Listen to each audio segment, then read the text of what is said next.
If we're to cast our minds back to what China was like during the Maoist era, it's actually easy to forget how alone the ironically named Middle Kingdom was. As communists, they were no friends of the Western Bloc, but a feud that began in the 1950s with the Soviets saw them also cut off from the Eastern Bloc. Castro's Cuba was indebted to the USSR, Vietnam was relying on the Soviets, and after the chaos of the Cultural Revolution, Kim Il-sung's North Korea was relatively cold towards China. China had attempted to build clout across the world by devoting 7% of its GDP towards funding revolutionaries, but these were mostly unsuccessful. It's not an identical comparison, but think of Mao's China as a much bigger version of how we view North Korea today. Mysterious, mercilessly mocked, and arguably misunderstood. Yet, just a couple of decades on, the most iconically American company has used Chinese factories to create the best memories of every Western child. Today, it's China revisited, and we track the beginning of the Sino-US relationship. Hello there. Okay, so today we're continuing our History of Modern China series, but our chronology is changing. Having covered 3 of China's major current policies, I actually began work on a 4th, the trade wars of 2018, but halfway through I realised that without context I was doing the topic a disservice, so we're bringing back Mao. And while I'm doing the housekeeping, make sure to subscribe so that when you're in the classroom or in the office and China comes up, you actually know what you're talking about. So like I said at the start, by the late 1960s, China was very isolated from the world and had no strategic ties with other countries. In fact, they were so worried of a Soviet attack that the Politburo put in place evacuation plans for its senior leadership if Beijing was to be threatened. And so Zhou Enlai, the Premier of the State Council, who you can learn all about in these videos here, floated a new idea. What if we reached out to the Americans? And funnily enough, that same shift was brewing in America itself. Now, Nixon had taken the presidency at this point, and in 1969, he wrote in his memoirs that 800 million angry people ought not to live in isolation, and that America could benefit from opening up to them. And it made perfect sense. For America, the Cold War was never about the threat of communism as an ideology, it was about the threat of the Soviets as a superpower. And so Nixon wanted to make inroads with Mao, and his national security advisor, Henry Kissinger, saw them as the perfect counter to the USSR. There was one slight problem for Nixon though. The remnant China lobby who were pro-Taiwan had a very strong presence in the Republican Party, and Taiwanese soldiers had just fought as US allies in Vietnam.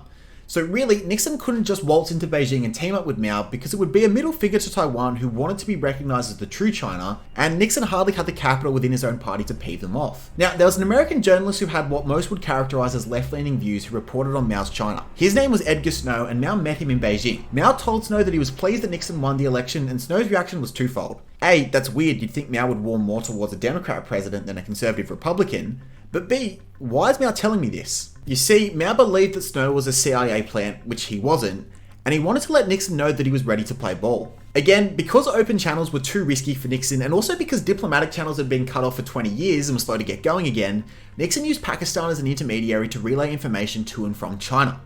In April of 1971, the American ping pong team who were in Japan at the time were invited into China in what became known as ping pong diplomacy, and in July during a state visit to Pakistan, Henry Kissinger received the green light from China to go and fly to Beijing. Kissinger's cover story was that while in Pakistan he had to rest because of stomach troubles, but he was really meeting in Beijing with Zhou Enlai. And there wasn't too much substance that came out of these talks. Kissinger indicated some flexibility on Taiwan by suggesting the US pull out American troops from Taiwan in exchange for the PRC's involvement in Vietnam. But Zhou was adamant that Taiwan was an extension of China and that the PRC ought to control it.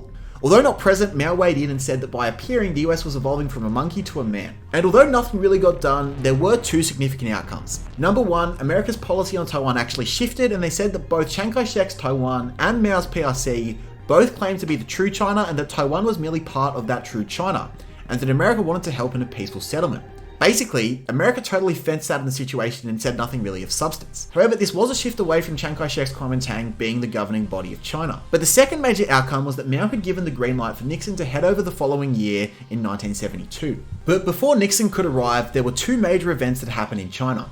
Firstly, in September of 1971, China's Minister for Defense and Vice Chairman Lin Biao died in a plane crash and was perhaps intentionally shot down by Mao after he became concerned that Lin was trying to use the military to overthrow him. Zhou Enlai became the new number 2, but was barred from taking over after Mao's death over an earlier dispute which you can see in this video here. Secondly, a month later in October, Chiang Kai-shek's Kuomintang were booted out of the UN and replaced by Mao's PRC as the true representatives of China. Nixon feigned outrage at this and voted against the motion, but was secretly very pleased. And as a way of displaying goodwill, and as a way of displaying that their vote was purely for show, Kissinger gave China intel on the USSR. And so on February the 17th, 1972, Nixon set off for China and Mao was given updates on Nixon's journey. Mao was 4 years from death and in awful health, though in a better state than a couple of months beforehand. Nixon was in the company of course, Henry Kissinger, but also Kissinger's assistant, Winston Lord. The three were greeted at the airport by Zhou Enlai and taken to Mao where this iconic photo was taken. Funnily enough, what this photo doesn't include is Winston Lord. Given that this operation was pretty secretive and the Secretary of State wasn't actually told about it, Nixon was worried that the Secretary of State and other senior officials would be annoyed that they weren't part of the action. Nixon wanted to discuss substance and concrete policy, but Mao didn't care too much for it and said, talk to Joe about anything that matters. Mao was old and in poor health, and so I guess his eye and interest for detail was long gone. In terms of outcomes, China refused to intervene in Vietnam, the USA agreed to stop CIA support of Tibetan rebels, and China doubled down on Taiwan while America attempted to dodge the issue. Interestingly, this was not where trade between the two began, and it made one sentence at the meeting. However, it opened the gateway for other nations to begin their own relations with China, and so Japan and Australia, who had a much stronger geographic interest than Europe, began their own relations. Given that the meeting was a success and Nixon got the photo shoot he was after, Nixon returned to America as a hero. Mao's image in America changed from genocidal maniac to China's friendly grandfather, and the pro-Taiwan advocates in the Republican Party now had to back down because their criticism of Nixon's China approach went against public opinion. A new world order was about to begin. Thanks for watching. Don't forget to subscribe so that you become an expert in the world around us. Next week in Enemies of the West, we're looking at Fidel Castro, and we can't wait to see you next time for our next venture into a fascinating part of history.